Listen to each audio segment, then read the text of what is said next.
नमस्कार साथियों। लिंक आ रहा है।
नमस्कार साथियों, शुरू करें क्या? आपको जैनेंद्र भी आ गया सर, अब कर सकते हैं। नमस्कार साथियों, पिछले 20 दिनों में तीसरी बैठक हुई है आज कांग्रेस के वरिष्ठ नेताओं की, जिसमें सीडब्ल्यूसी सदस्य भी शामिल हैं। 2 घंटे तक ये बैठक चली, प्रस्ताव पारित किया गया। उसकी जानकारी आपको विस्तार में पवन खेरा जी देंगे। मैं शुरुआत में यही कहना चाहता हूं कि 22 अप्रैल से कांग्रेस पार्टी, कांग्रेस अध्यक्ष मल्लिकार्जुन खड़गे जी, हमारे एलओपी लोकसभा राहुल गांधी जी बार बार एकता और एकजुटता की बात कर रहे हैं। उन्होंने सरकार का पूरा समर्थन किया, ऑपरेशन सिंदूर का स्वागत भी किया और हमेशा उन्होंने यही कहा कि हम सरकार के साथ चट्टान के माफिक खड़े हुए हैं। हमारे स्थल सेना, वायुसेना और नवसेना के साथ हम चट्टान के माफिक खड़े हुए हैं। आतंकवाद के खिलाफ, पाकिस्तान के खिलाफ जो कार्रवाई की जा रही है, उसका हम पूरा समर्थन दे रहे हैं। ये बार बार हमने कहा। हमने ये भी मांग की कि सर्वदलीय बैठक बुलाई जाए। 2 सर्वदलीय बैठक हुई, दोनों में प्रधानमंत्री मौजूद नहीं थे। हमने ये मांग की थी, खड़गे जी ने और राहुल जी ने, कि प्रधानमंत्री उसमें मौजूद हों 1 घंटे के लिए, 1.5 घंटे के लिए, गेस्ट अपीयरेंस भी कर सकते हैं, पर वो भी नहीं हुआ। 2 सर्वदलीय बैठक हुई हैं, प्रधानमंत्री मौजूद नहीं थे और वो औपचारिकता के लिए ये सर्वदलीय बैठक हुई है। कांग्रेस अध्यक्ष खड़गे जी, एलओपी लोकसभा राहुल जी ने प्रधानमंत्री को खत लिखा है कि पार्लियामेंट का एक विशेष सत्र बुलाया जाए, चर्चा हो पहलगाम आतंकवादी हमले के ऊपर, ऑपरेशन सिंदूर पर नहीं, पर जो पहलगाम में आतंकवादी हमले हुए हैं और उसके बाद जो घटनाएं हुई हैं, और ये एक सामूहिक संकल्प देश को दिखाना है दुनिया के सामने कि हम एक हैं, हम एक आवाज से बोलते हैं। और 22 फरवरी 1994 का जो प्रस्ताव है, जो सर्वसम्मति से पारित हुआ था पीओके को लेकर, वो एक मौका है उसको वापस दोहराने के लिए। पर इस पर भी प्रधानमंत्री ने कुछ नहीं कहा है, जवाब भी नहीं आया। इस बीच पिछले कई दिनों से कांग्रेस पार्टी सवाल कर रही है कि सीज फायर की पहली घोषणा राष्ट्रपति ट्रंप क्यों करते हैं। पहली घोषणा वॉशिंगटन डीसी से होती है, अभूतपूर्व है, ये पहली बार हो रहा है। किसके कहने पर हुआ, किसने पहले मांग की, वो अलग बात है, पर पहली घटना वॉशिंगटन में होती है।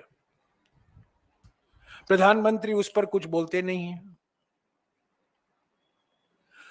अमेरिकी विदेश मंत्री जो हैं, secretary of state Marco Rubio, वो कहते हैं कि अमेरिका की भूमिका इतना महत्वपूर्ण था कि अमेरिका की वजह से ही यह युद्ध विराम हुआ है। उसका जवाब उनके खास दोस्त डॉक्टर जयशंकर देते नहीं है। रूबियो जी कहते हैं कि तीसरे जगह में बातचीत होनी चाहिए, यानी कि भारत में नहीं, पाकिस्तान में नहीं, और तीसरे देश में बातचीत होनी चाहिए। उस पर भी प्रधानमंत्री जी चुप हैं, उस पर भी विदेश मंत्री चुप हैं। हमने ये सवाल उठाया है कि प्रधानमंत्री और विदेश मंत्री क्यों नहीं देश को विश्वास में लेते, पार्लियामेंट को विश्वास में लेते, राजनीतिक दलों को विश्वास में नहीं लेते कि अमेरिका की भूमिका क्या है। क्या हमने अमेरिका की जो मीडिएशन बार बार आज फिर राष्ट्रपति ट्रंप ने दोहराया है, सऊदी अरेबिया से उन्होंने दुनिया को संदेशा भेजा है, और अभी अभी सऊदी अरेबिया से कतर जाते वक्त उन्होंने वापस ये दोहराया है कि अमेरिका के वजह से और खास तौर से राष्ट्रपति ट्रंप के वजह से ही ये युद्ध विराम हुआ है। तो इस पर प्रधानमंत्री चुप क्यों है? मार्को रूबियो की वक्तव्यों और बयानों पर हमारे विदेश मंत्री जो दुनिया भर की बातें बोलते हैं, प्रवचन देते रहते हैं प्रधानमंत्री के माफिक, इस पर क्यों चुप है? हमने ये सवाल उठाए हैं, और हमारी मांग सीधी सी मांग है, प्रधानमंत्री की अध्यक्षता में सर्वदलीय बैठक बुलाए जाए, पार्लियामेंट का एक विशेष सत्र बुलाया जाए। मैं ये भी कहूंगा कि ऑपरेशन सिंदूर का राजनीतिकरण करना मैं समझता हूं गलत है। हमने सुरक्षा को लेकर कभी राजनीतिकरण नहीं किया है। अभी खबर आई है कि 25 तारीख को प्रधानमंत्री एनडीए के मुख्यमंत्रियों से मिल रहे हैं। क्यों नहीं देश के सारे मुख्यमंत्रियों से मिलते? क्या गलती की है? कर्नाटक के मुख्यमंत्री, पश्चिम बंगाल के मुख्यमंत्री, तमिलनाडु के मुख्यमंत्री, तेलंगाना के मुख्यमंत्री, हिमाचल के मुख्यमंत्री, क्या गलती किया इन्होंने? पंजाब के मुख्यमंत्री, जम्मू और कश्मीर के मुख्यमंत्री, ये तो मुख्यमंत्री हैं। सिर्फ एनडीए के मुख्यमंत्री को आप बुलाएंगे और उनसे आप बातचीत करेंगे? ये राजनीतिकरण नहीं है तो और क्या है?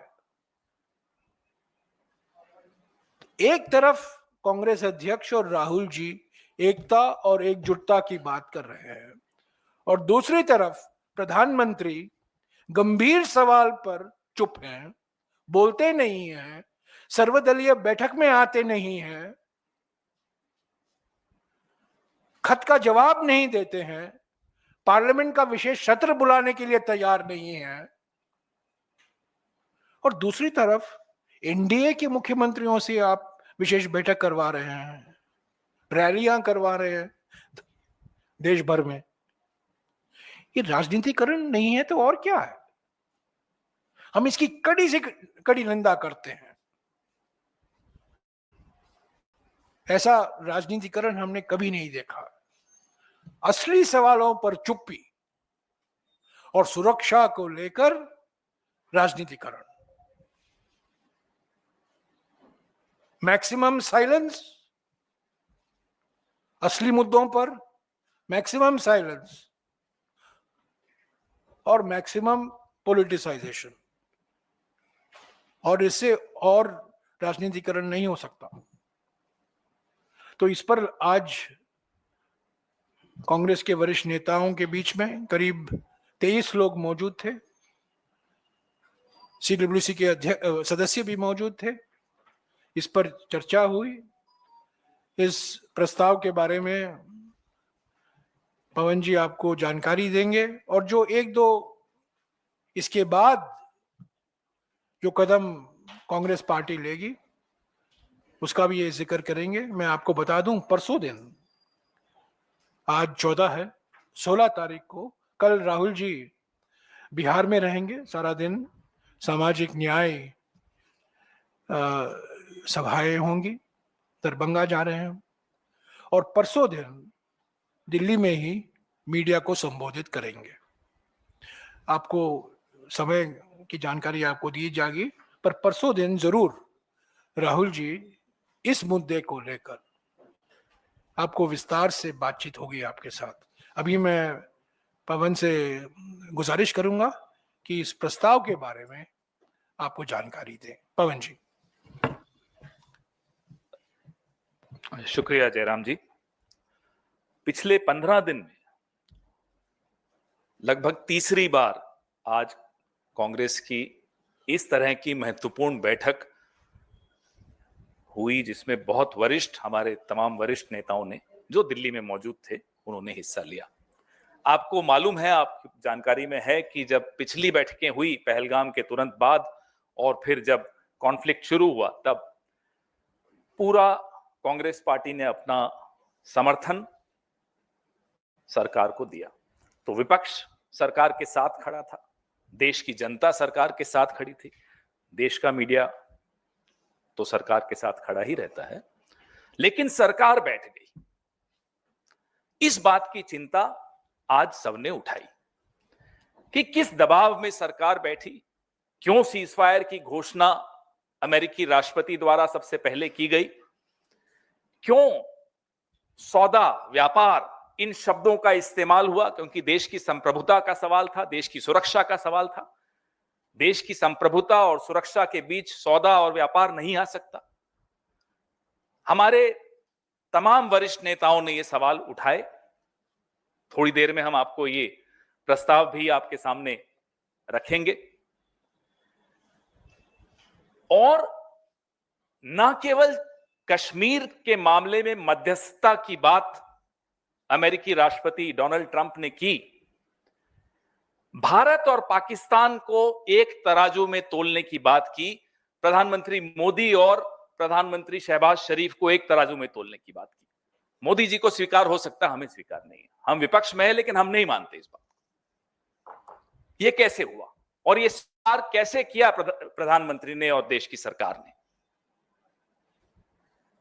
अमेरिका की भूमि से, अमेरिका की धरती से डोनाल्ड ट्रंप घोषित करते हैं सीज फायर कि उन्होंने करवाया। जैसा कि जयराम जी अभी बता रहे थे, सऊदी अरेबिया की धरती से करते हैं, जमीन से करते हैं, हवा से भी करते हैं, हवाई जहाज में बैठकर भी यही टिप्पणी कर रहे हैं कि साहब मैंने कराया।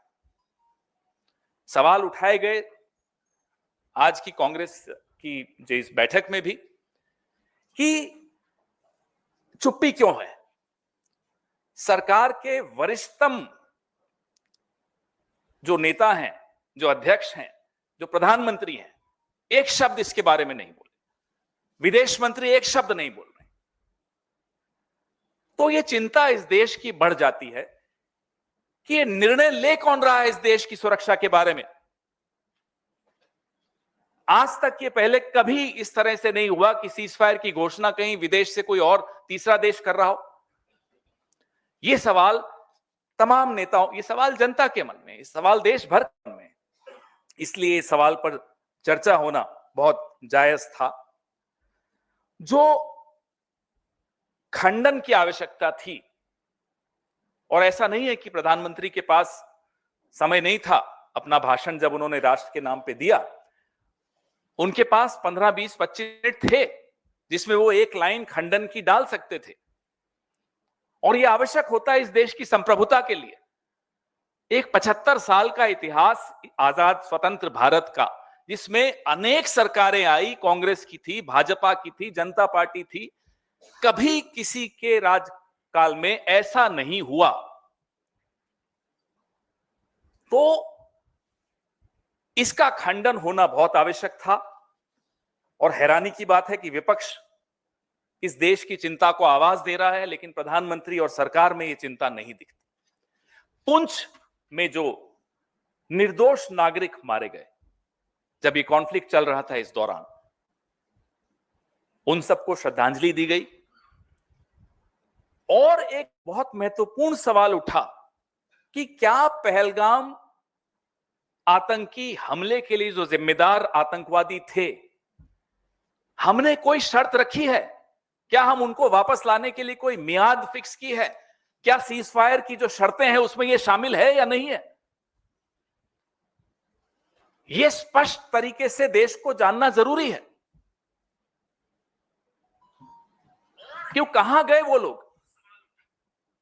उनके नाम आपने पब्लिक सार्वजनिक किए, उनकी फोटोग्राफ्स आपने सार्वजनिक की, लेकिन यह सार्वजनिक नहीं किया कि सीज फायर की घोषणा से पहले आपने पाकिस्तान के सामने यह शर्त रखी थी कि भैया इस दिन तक आपको ये 5 लोगों को हिंदुस्तान के हवाले करना है।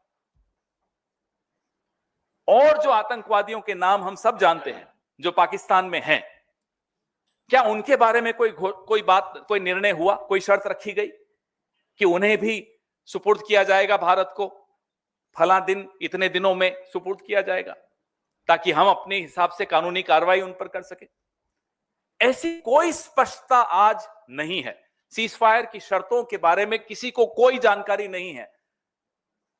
सोर्सेस चला चला के आप लोग भी थक गए और देश भी थक गया सुन सुनकर। एस जयशंकर में एस कोई सोर्सेस नहीं होता, वो खुद आकर बोले ना। हम यही मांग करते हैं सरकार से कि बहुत गंभीर विषय है, ये सोर्सेस पर नहीं छोड़ सकते। एस साइलेंट होता है, ये सोर्सेस पर नहीं छोड़ा जा सकता। तो आप कृपया करके ये बताइए कि सीज फायर की घोषणा डोनाल्ड ट्रंप जी के माध्यम से क्यों हुई, अमेरिकी राष्ट्रपति जी के यहां से? आप स्पष्ट तौर पे बताइए कि सीज फायर की शर्तें क्या थी। आप स्पष्ट तौर पे बताइए कि पहलगाम के आतंकवादी कब भारत को सौंपे जाएंगे, क्या ये सीज फायर की शर्तों में शामिल था? आप स्पष्ट तौर पे बताइए कि जो बाकी आतंकवादी हैं जिनके नाम पूरा विश्व जानता है और पूरा विश्व यह भी जानता है कि वो पाकिस्तान की शरण में हैं, क्या उन्हें भारत को सुपुर्द किया जाएगा? अगर किया जाएगा तो कब तक किया जाएगा? ये तमाम सवालों के जवाब आवश्यक थे। जयराम जी ने अभी कहा कि आने वाले दिनों के कदम, तो एक तो जयराम जी ने बताया कि परसों राहुल जी आपसे मुखातिब होंगे।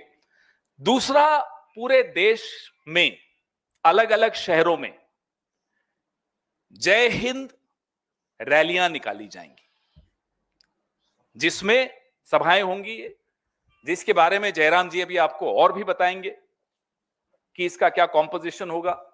आने वाले दिनों में और स्पष्ट तौर पे हम आप इसके बारे में सूचना देंगे।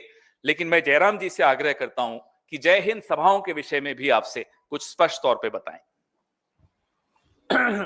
जैसा कि आप जानते हैं, अलग अलग राज्यों में कांग्रेस पार्टी संविधान बचाओ रैलियां कर रही हैं। 13 या 14 राज्यों में ये हो चुका है और सभी राज्यों में ये चल रहा है, संविधान बचाओ रैली। कल राहुल जी बिहार में होंगे। सामाजिक न्याय को लेकर, जाति जनगणना को लेकर जो सवाल और मुद्दे उन्होंने उठाए हैं, कांग्रेस अध्यक्ष ने उठाया है, कांग्रेस पार्टी ने उठाया है, उसको लेकर बिहार के अलग अलग शहरों में खास तौर से युवाओं के साथ राहुल जी की मुलाकात होगी और वो भी सामाजिक न्याय को भी लेकर भी रैलियां होंगी, सभाएं होंगी विभिन्न राज्यों में। पर जो अभी राजनीतिकरण हो रहा है ऑपरेशन सिंदूर को लेकर, खास तौर से अगले 10-15 दिनों में बीजेपी की ओर से, और मैंने आपको एक मिसाल दिया कि 25 तारीख को एनडीए की मुख्यमंत्री की बैठक होने वाली है, वो एक मिसाल है। ऑपरेशन सिंदूर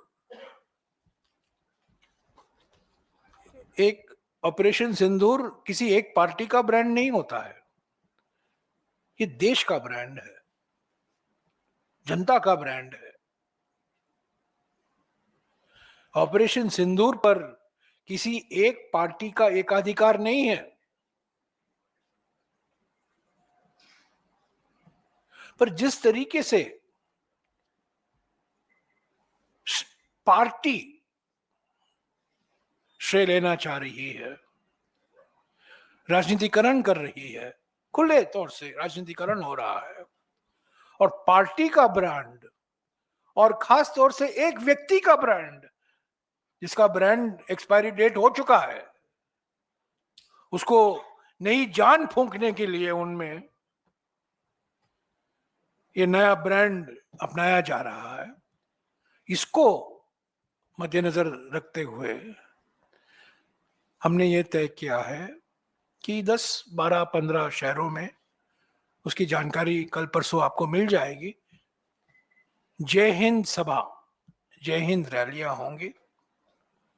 हमारे एआईसीसी से वरिष्ठ नेता उसमें शामिल होंगे और हम प्रधानमंत्री से सीधे सवाल करेंगे।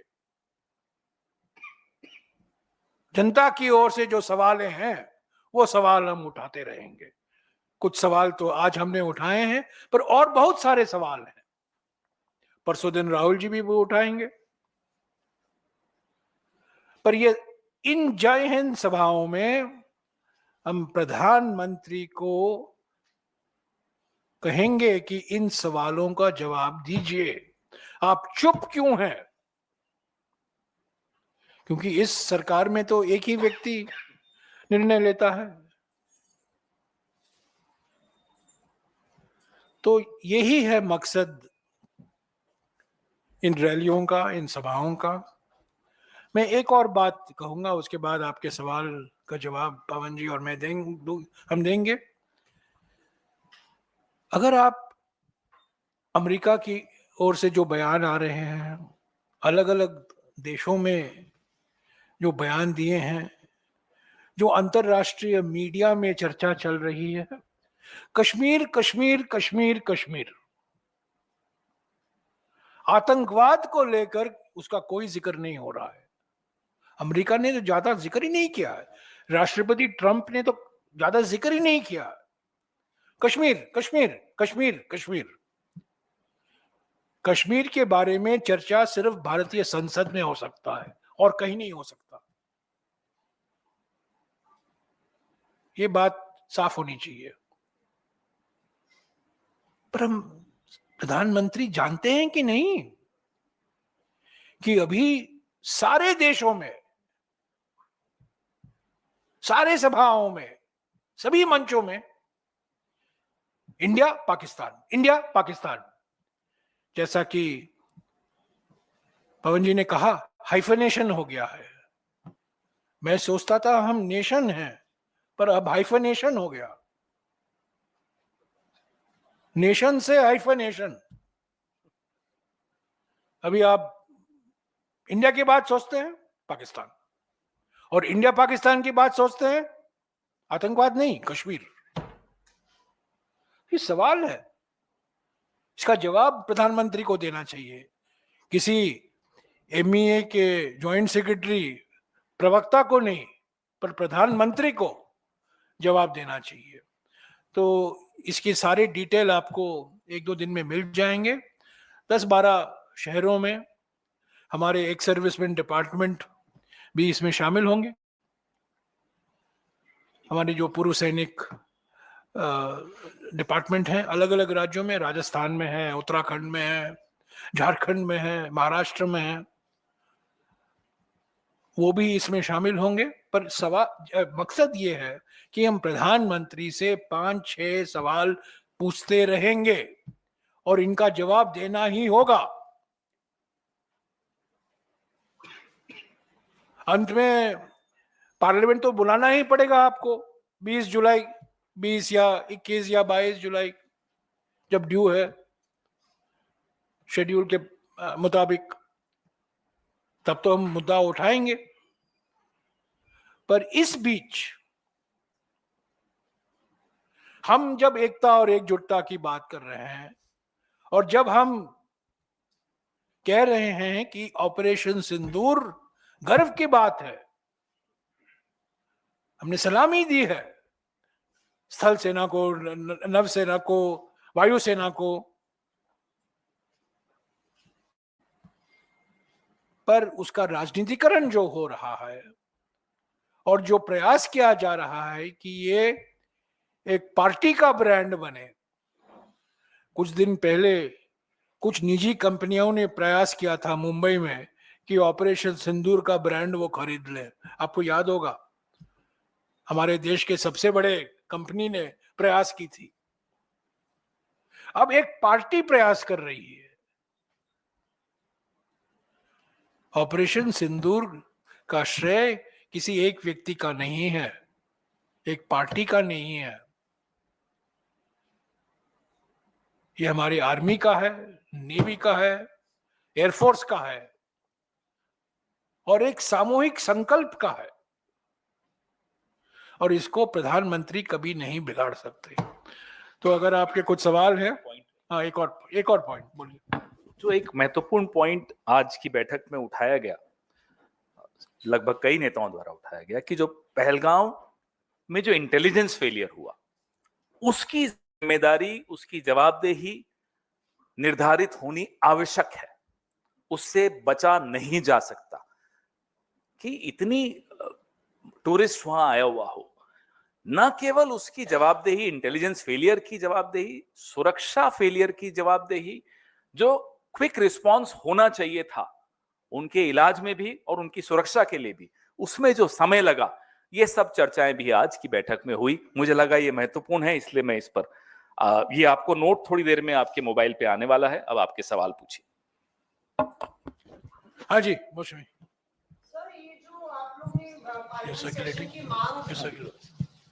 ये जो पार्लियामेंट सेशन की मांग आप लोग ने आज फिर से दोहराई है, सीडब्ल्यूसी में चर्चा हुई, तो क्या बाकी जो विपक्षी पार्टी हैं, क्योंकि राहुल गांधी ने अपने पत्र में लिखा था कि यूनानिमस रिक्वेस्ट है सब विपक्षी दलों से कि सेशन बुलाया जाए, स्पेशल सेशन, पर तृणमूल कांग्रेस से लेके सपा से लेके शरद पवार ने तो इस पे डिसएग्रीमेंट कर दिया है। नहीं। तो क्या बात हो रही है आपकी बाकी दलों से भी, और क्या दो सर्वदलीय बैठक हुई। दूसरे सर्वदलीय बैठक के बाद राहुल जी और खड़गे जी ने जब प्रेस से भेंट की, तब उन्होंने कहा सारे विपक्ष पार्टियों, फ्लोर लीडर्स ने सहमति जताई कि पार्लियामेंट का एक विशेष सत्र बुलाना चाहिए। तो मैं समझता हूं सारे पार्टियां चाहती हैं कि सर्वदलीय बैठक में प्रधानमंत्री मौजूद हों, उसकी अध्यक्षता करें और पार्लियामेंट का एक विशेष सत्र भी बुलाया जाए। इसमें मेरे मन में तो कोई संदेह नहीं है। Mr. Sharad Pawar has said publicly that we are discussing what the CWC and the senior leaders of the Congress discussed today. So let's not divert it from that. Sir, आप लोगों ने कहा कि जो पहलगाम में घटना हुई उसमें जो आतंकी शामिल थे उसके बारे में पता लगना चाहिए कि उसकी स्थिति क्या है। तो बघेल साहब ने प्रेस कॉन्फ्रेंस की थी और कहा था कि पहलगाम में जो आतंकी शामिल थे उनके बारे में अभी तक कोई जानकारी नहीं मिली, वो मारे गए या गिरफ्तार हुए, तो ऑपरेशन सिंदूर सफल कैसे हो सकता है? बात ऑपरेशन की नहीं हम कर रहे हैं अभी। हम पहलगाम जहां से ये सब शुरू हुआ, बड़े बड़े दावे आपने सुने, लगातार सुन रहे हैं गृह मंत्री द्वारा, प्रधानमंत्री द्वारा, कि साहब सब कुछ ठीक हो गया। अगर सब कुछ ठीक हो गया तो पहलगाम कैसे हुआ? एक सवाल। दूसरा सवाल, पहलगाम में जब गोलियां चलाई जा रही थी निर्दोष सैलानियों पर, उसका रिस्पांस टाइम कितना कमजोर था वो भी आपके सामने आ गया। सरकार का कोई सुरक्षा वहां नहीं थी टूरिस्ट के लिए। रिस्पांस तो तीन मुद्दे हैं, इंटेलिजेंस फेलियर, क्विक रिस्पांस का फेलियर और सुरक्षा का फेलियर। तो ये तीनों मुद्दे बहुत महत्वपूर्ण हैं, क्योंकि जब तक अकाउंटेबिलिटी आप फिक्स नहीं करेंगे तब तक जवाब नहीं मिलेंगे। फिर अगला मुद्दा आता है पहलगाम के आतंकियों का मुद्दा। तो आज की बैठक में यह चर्चा हुई कि वो 5 आतंकी जिनका नाम और फोटो सरकार ने जारी किए थे, उनके बारे में सीज फायर में कोई बात हुई या नहीं हुई, कोई शर्त हमने रखी या नहीं रखी, वो कब तक भारत को सुपुर्द किए जाएंगे ताकि वो हमारे यहां के कानून के हिसाब से उन पर कार्रवाई की जा सके। सर मैं आपको इतिहास से कुछ जानकारी देना चाहता हूं। चीन का आक्रमण हमारे देश पर 20 अक्टूबर 1962 को शुरू हुआ। क्रोनोलॉजी समझिए, 20 अक्टूबर 1962 को चीन का आक्रमण शुरू होता है भारत पर। 22 या 23 अक्टूबर, मेरे ख्याल में 22, हो सकता है 23, 3 सांसद प्रधानमंत्री जवाहरलाल नेहरू जी से मिलते हैं। एचवी कामत, प्रजा सोशलिस्ट पार्टी के नेता, हेम बरुआ, प्रजा सोशलिस्ट पार्टी के नेता, और जनसंघ के एक युवा नेता, पहली बार जो सांसद बने थे, अटल बिहारी वाजपेयी। और प्रधानमंत्री से मांग करते हैं पार्लियामेंट का सत्र फौरन बुलाइए। 22 अक्टूबर चीन का आक्रमण हुआ, उसकी शुरुआत 20 अक्टूबर को होता है, पार्लियामेंट बुलाया जाता है 8 नवंबर को। याद रखिए, इतिहास गवाह है, इसके सारे रिकॉर्ड हैं। एचवी कामत मिले, हेम बरुआ मिले, अटल बिहारी वाजपेयी ने मांग की। एक सांसद ने प्रधानमंत्री को खत लिखा, पार्लियामेंट की सेशन बुलाइए पर गुप्त सेशन हो। यह भी मजेदार की बात, गुप्त सेशन एक सांसद ने पूछा। ये सब पार्लियामेंट के रिकॉर्ड में है, आप देख सकते हैं, पढ़ सकते हैं। सीक्रेट सेशन ऑफ पार्लियामेंट बुलाया जाए। प्रधानमंत्री ने जवाब दिया, इसमें कोई सीक्रेट बात नहीं है, देश से जुड़े हुए मुद्दे हैं, देश को अधिकार है जानने के लिए। और यह सेशन गुप्त सेशन नहीं था, ये नॉर्मल सेशन था। और 8 नवंबर 1962 को लोकसभा और राज्यसभा बुलाया जाता है। यह है लोकतंत्र,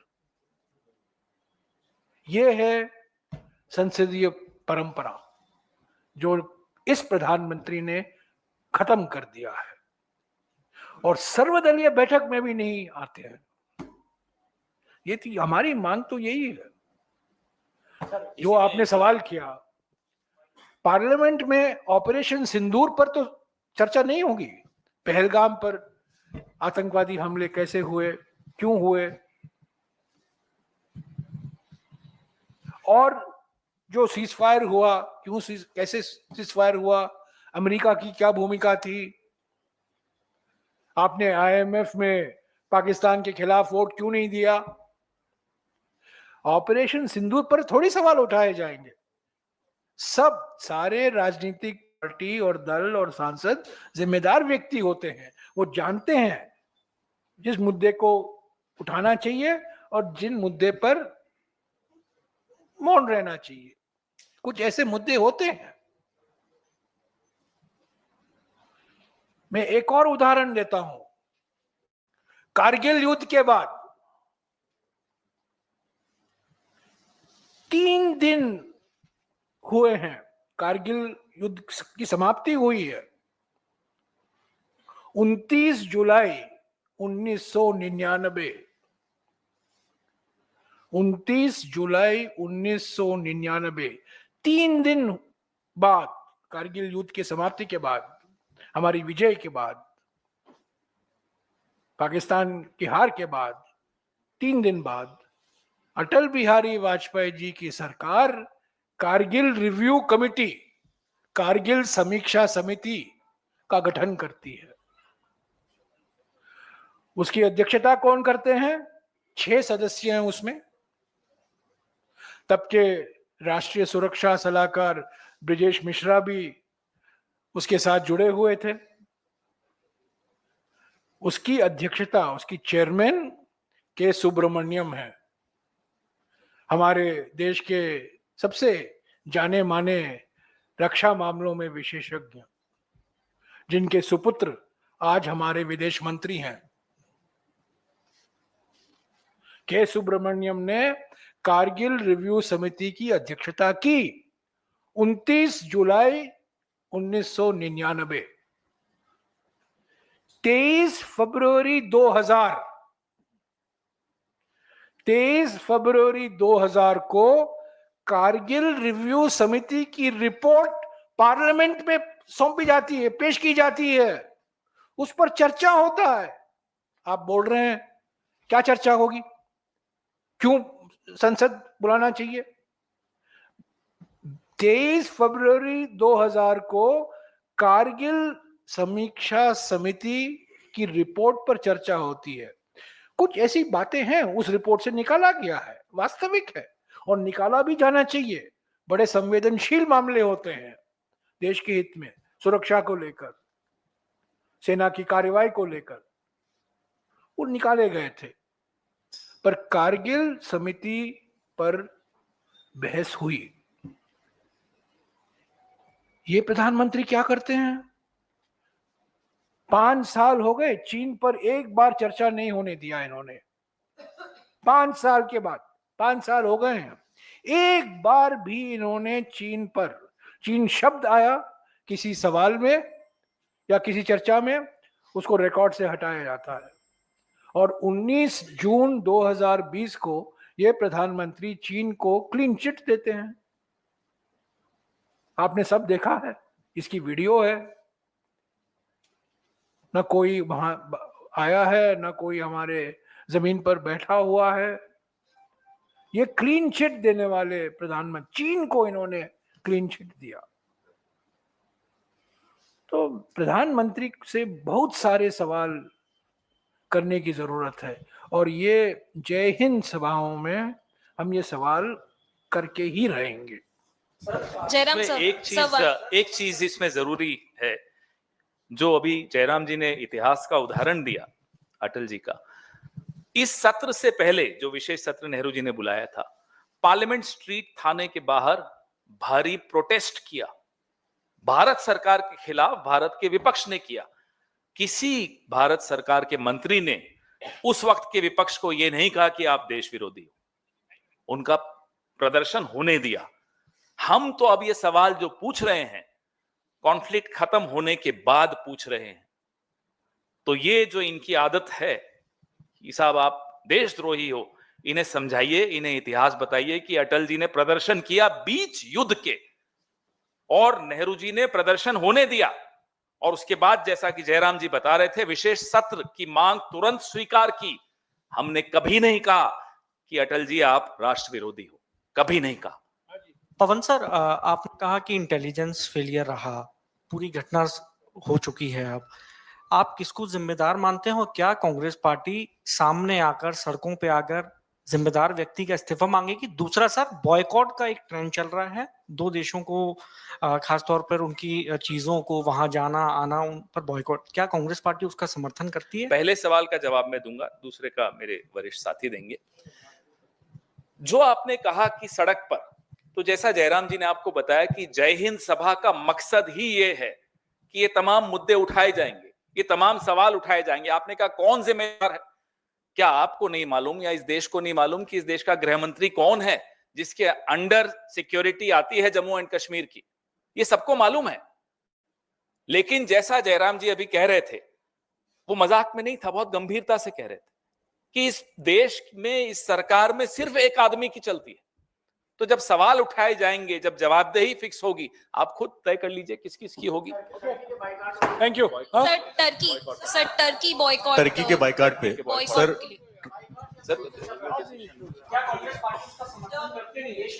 इस पर भी हम शीघ्र आपसे जरूर सर।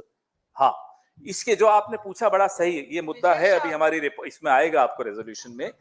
जो हमारे देश की एक बहादुर महिला जो सेना में है, उनके खिलाफ टिप्पणी भारतीय जनता पार्टी के एक वरिष्ठ नेता ने की, विजय शाह आपने नाम लिया, मंत्री हैं, और 24 घंटे से ऊपर हो गए।